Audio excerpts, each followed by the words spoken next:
injured, call me. Let's have a conversation. The last of summer will draw you in at Toyota's National Sales Event. It's like a magnet, but for people. Right now, lease a new 2023 Toyota RAV4 LE for just $319 a month for 36 months. Toyota, let's go places.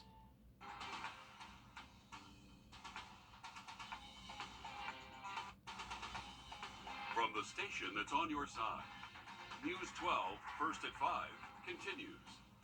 A 15-year-old is on a ventilator this evening after an early morning crash near Greenbrier High School. Columbia County deputies say a 16-year-old driver was turning left from Riverwood Parkway onto General Wood Parkway when she hit an SUV. Our Taylor Martin is live at Greenbrier High School. And Taylor, what do we know so far? Well, the sheriff's office says 15-year-old Allison Lilly is in the ICU and has a brain bleed and facial fractures. They say she wasn't wearing a seatbelt. And the 17-year-old Bethany Lilly, she has scrapes from her seatbelt, as well as 42-year-old Monica Cannington, who also has scrapes from her seatbelt. Now, the doctors say Allison's injuries don't appear to be life-threatening. According to the sheriff's office, the wreck happened just feet away from Greenbrier High School and Greenbrier Elementary. Deputies say 16-year-old Sage Wise was trying to turn left onto General Wood Parkway and failed to yield. They say Bethany was driving the other car, and deputies say Wise's Prius hit Bethany's Highlander head on. Now, again, the sheriff's office says they do not that doctors do not believe Allison's injuries are life-threatening, but we will continue to stay in contact with them and keep you updated on what her condition is.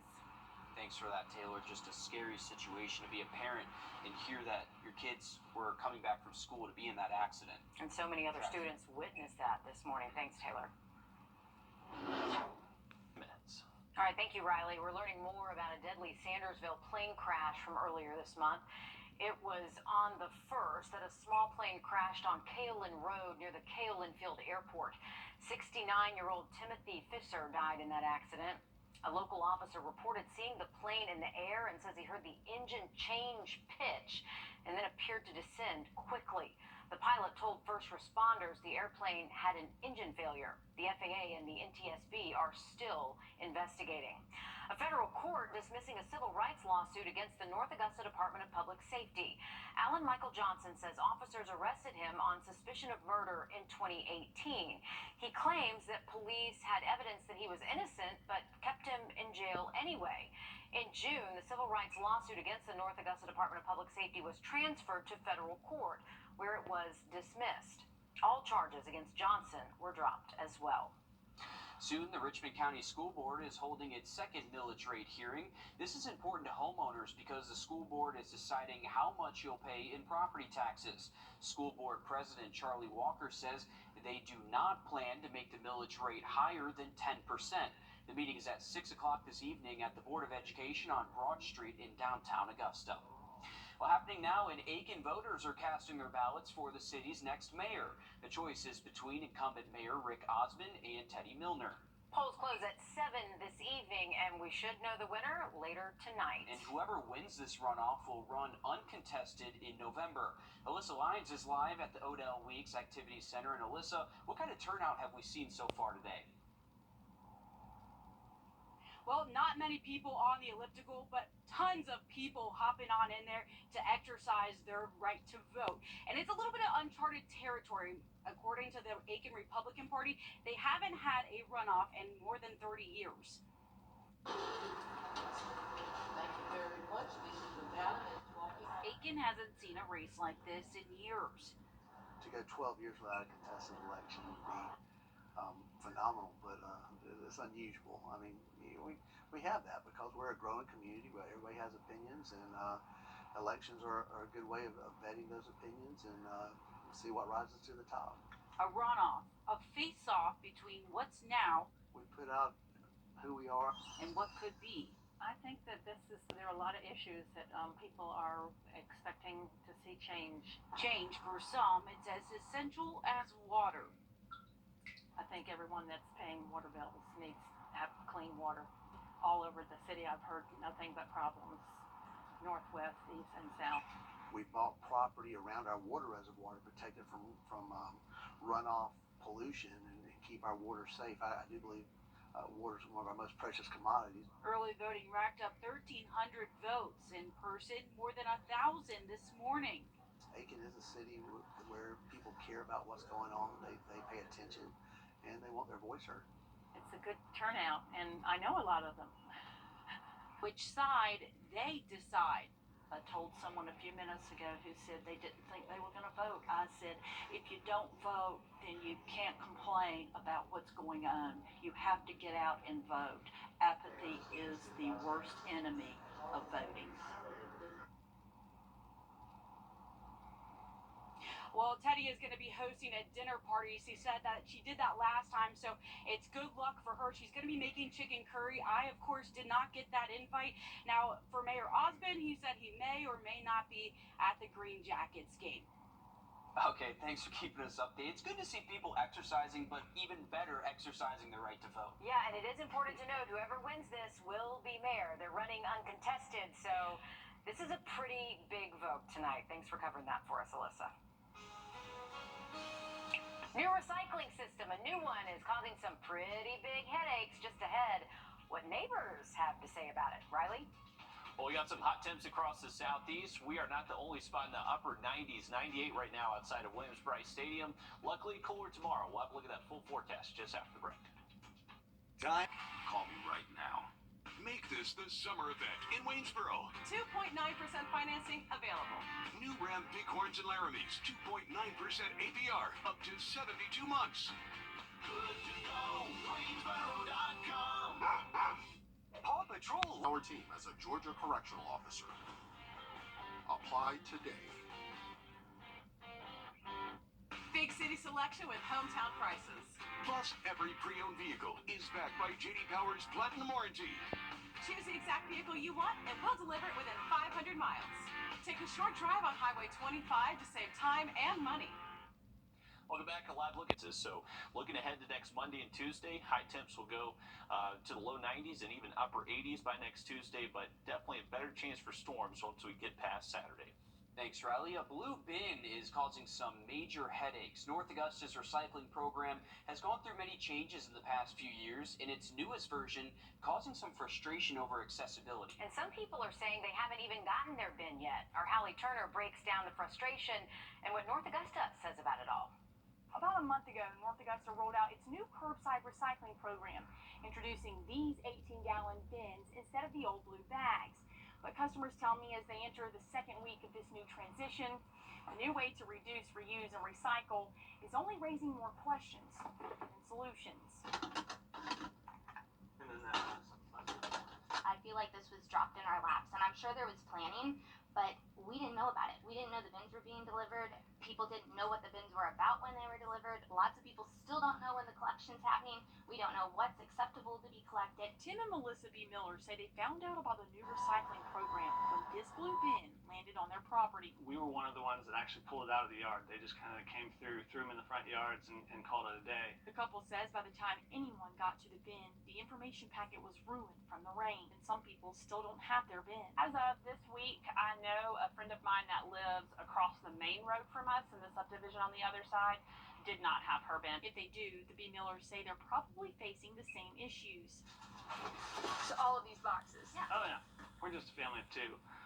We fill it up in usually about 4 or 5 days. I know that there are multiple families around here with 4 or 5 people in the household, and they're done and filled within 2 days. Morgan Kelly says that's when she reached out to the city on Facebook, but never got a reply. The reason that I commented is that it wasn't a very old thread, and the people in front of me had already received responses from the City of North Augusta account about how full that the bin was because we were so diligent about sorting our trash. And of all the responses on that thread, of course, I did not get a response to my question. City officials tell us the program officially started on August 14th. All customers who have curbside pickup trash should have gotten a bin. If you did not, call them immediately. Recycling will be collected every other week on the day your trash is picked up. The first tote is free, and if you fill it up quickly, you can buy a new one for $15 or drop off the overflow trash right here on Clay Pit Road. As for anyone wondering what is acceptable and what is not, you can find them on the city's website. Reporting in North Augusta, Hallie Turner on your side.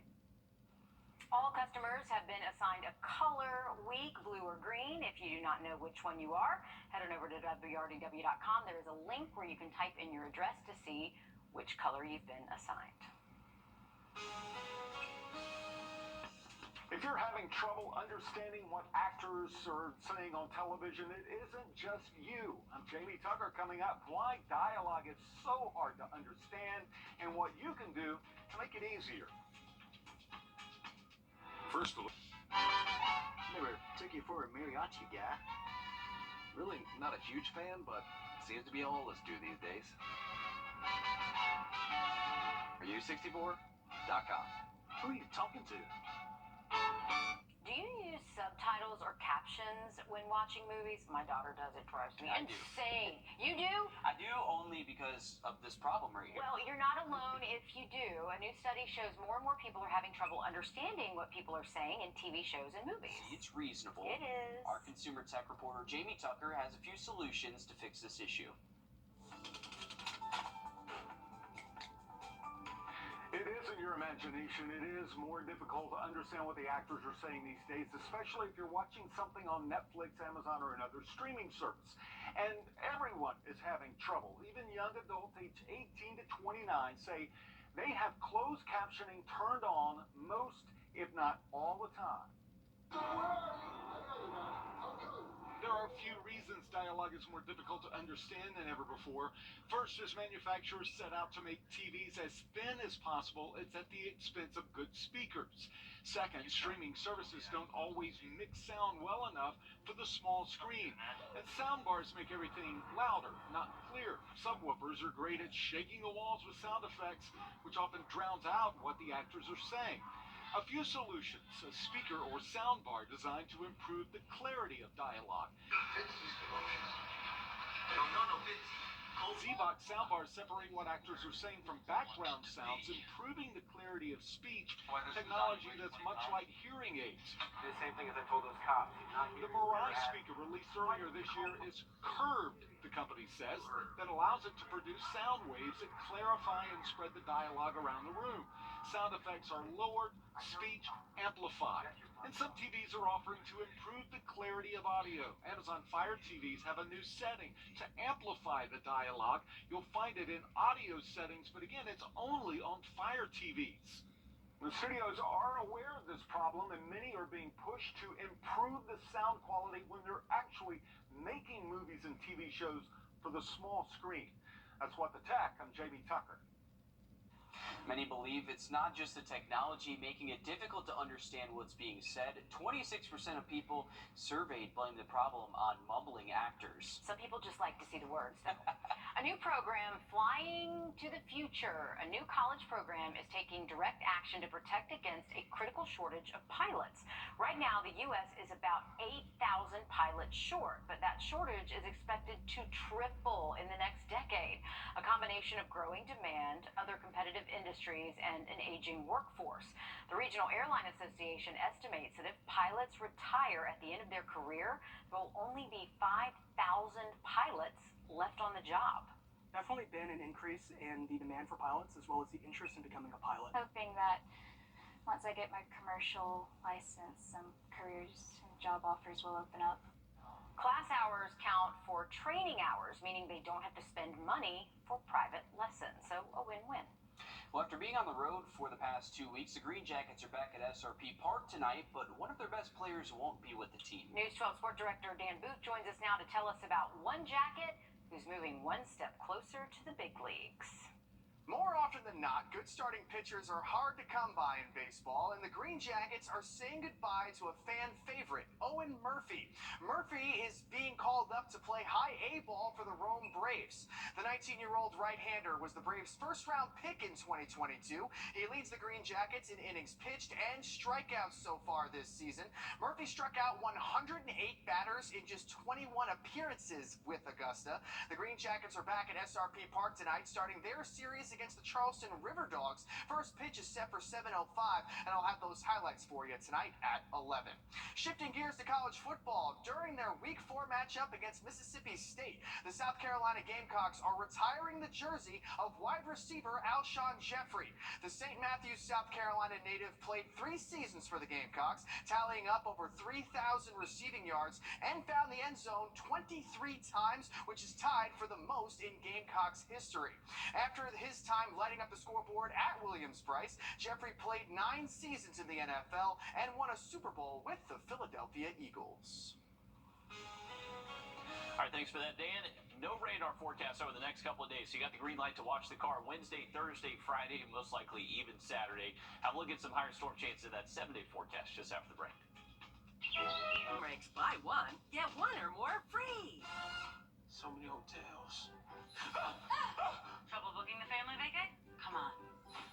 Come for those free hot breakfasts for the whole fam. They have waffles. And splendid pools.